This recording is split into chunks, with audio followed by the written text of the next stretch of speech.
After a campaign season, an election like we saw last night, what is the role sports can have for Americans, regardless of whether their candidate won or lost the election?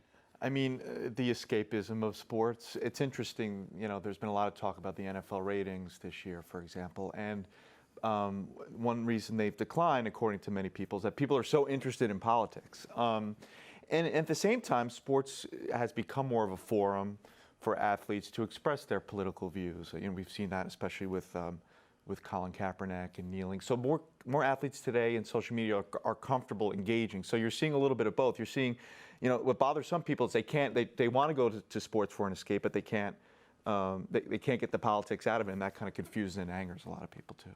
Clearly, after what we saw last night, we are a nation divided. But what's interesting about sports, I think, Sean, is you see these fans, many of them who don't have the same beliefs, may stand on separate sides of the aisle. They're going to come together over the next few days, this weekend. They're going to wear the same jerseys, pour into the same stadiums, and root for the same teams. What does that say about the role sports has in our society here? Yeah, at the same time, it's a huge unifier. And you mentioned the Cubs. I mean, across Chicago and Illinois, I'm sure there's folks that go blue, folks that go red, and everybody unites over Chicago Cubs blue. So it's a unique situation. Football, in particular, college football, NFL football, it's this mass gathering of folks, many with different views.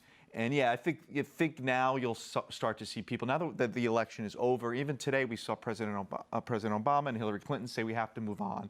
Very positive, not looking back. I think we're going to see more, sports getting back to normal, forget about this stuff, and going from there. And maybe the NFL, and maybe NFL ratings will bump up a little bit too. Yeah, do you think it's going to take some time? Did you kind of see that as an immediate, that people are ready to move on from this election and kind of divert their attention to something else? It's interesting, and it's funny how NFL ratings are will become a barometer of that. I think, if you would have asked me last night, I would say maybe, as we saw that Donald Trump was probably going to win, and that was an emotional thing on both sides, I would have said maybe not. But I think today the rhetoric from Hillary Clinton in her concession speech, from President Obama on his speech on the White House lawn, I think will push folks forward, folks who are very upset that Donald Trump is president, to kind of go about their lives. And maybe that's not as much watching political shows now on Sunday nights, it's watching the NFL again.